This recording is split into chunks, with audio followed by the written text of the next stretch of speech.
অলপ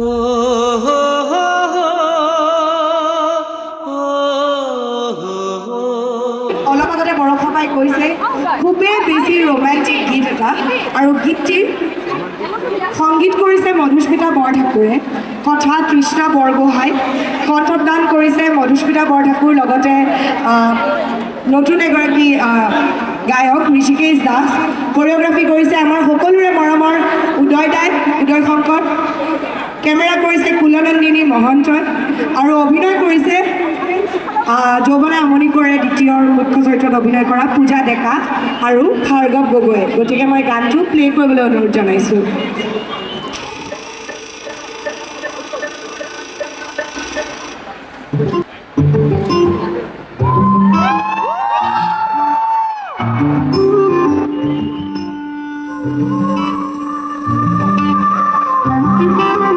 জানো কি ভাল লগালে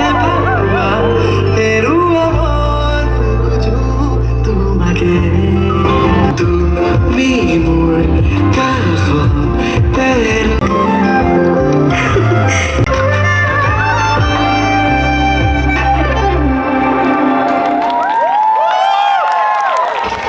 ঋষিকেশ দাস আছে আমাৰ মাজত।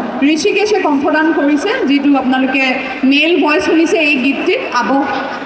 তেওঁ প্লেবেক ছিংগিং কৰিছে ঋষিকেশ ফিউ ৱৰ্ডছ। প্ৰথমবাৰৰ বাবে অসমীয়া ছবিত প্ৰথমবাৰৰ বাবে প্ৰথমখন যৌৱনে আমনি কৰাত প্ৰথমবাৰৰ বাবে প্লেবেক কৰিছিল আমাৰ হিয়াৰ আমঠু, আমাৰ হাৰ্ট থ্ৰব জুবিন গাৰ্গে, জুবিন দায়ে। আৰু এইবাৰ যৌৱনে আমনি কৰাত দ্বিতীয়ত প্ৰথমবাৰ কণ্ঠদান কৰিছে ঋষিকেশ দাস। বিশেষ নকওঁ, যৌৱনে আমনি কৰেখন আমাৰ মাটিৰ চিনেমা হয়।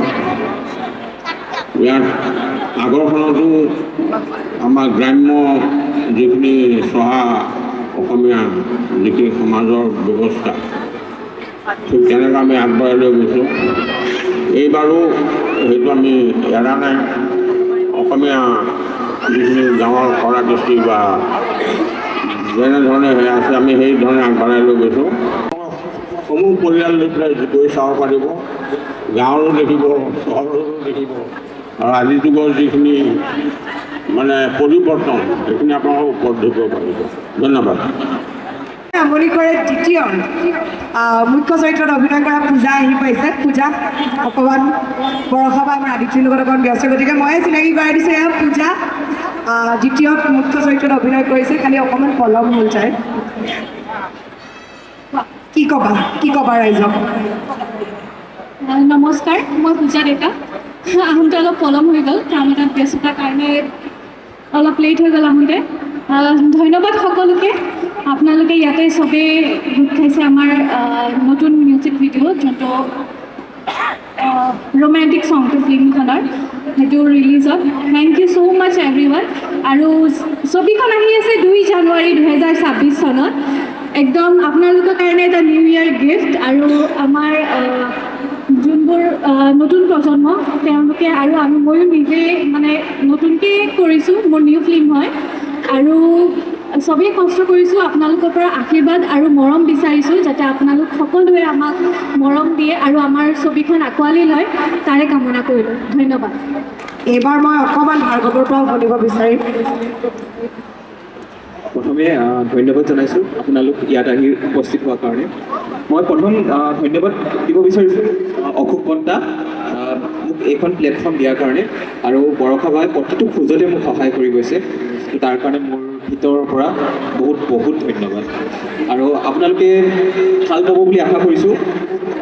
মোৰ এয়া ডেবিউট মুভি হয়, আপোনালোকে মৰম দিব বুলি মই ভাবিছোঁ। চাই ভাল পাব আপোনালোক সকলোৱে। ধন্যবাদ কৈছোঁ। আৰু এইবাৰ মই অংকুৰদাৰ পৰা জানিব বিচাৰিম, সকলোৱেতো কৈছে চাই ভাল পাব, কিন্তু মই অংকুৰদাৰ পৰা বিশেষকৈ জানিব বিচাৰিম প্ৰথমখন আৰু এইখন, দুইখন অকণমান হ'লেও মানে কাহিনীৰ মিল আছে নিশ্চয়, আৰু অডিয়েঞ্চে এইবাৰ কি পাব বাৰু চিনেমাখনত বিশেষ? লক্ষ্মীনাৰায়ণ ফিল্মছৰ স্পেচিয়েল কিবা এটা থাকে, গতিকে এইবাৰ USP কি পাব? প্ৰথমতে মই আপোনাক সকলোকে ধন্যবাদ দিছোঁ যে আপোনালোক ইয়ালৈ আহিলে। আৰু যোৱাবাৰ চিনেমাখন আপোনালোকে যেনেকৈ মৰম দিলে, স্নেহ দিলে, এইবাৰ যেন আকৌ দিয়ে, কাৰণ এইবাৰো যোৱাবাৰ মই নতুন আছিলোঁ, বৰ্ণালী পূজাৰী নতুন আছিল, উদয় নতুন আছিল, ভণ্টি নতুন আছিলে। চ' এইবাৰ আশা কৰোঁ আপোনালোকে আপোনাৰ এইখিনি নতুন প্ৰজন্মকো একেই মৰম দিব।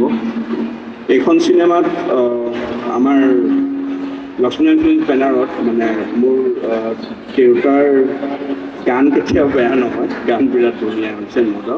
আৰু ষ্টৰীৰ কথা মই বেছি ক'ব নোৱাৰোঁ, মোক ভণ্টিয়ে ক'বলৈ মানে হাক দিছে যে নকবি দেই একো, পটকে মানে চব কৰি দিওঁ, একদম মনত থাকিব। চ' মই একো নকওঁ। চ' আপোনালোক ঘৰলৈ আহিব, চাব। Thank U.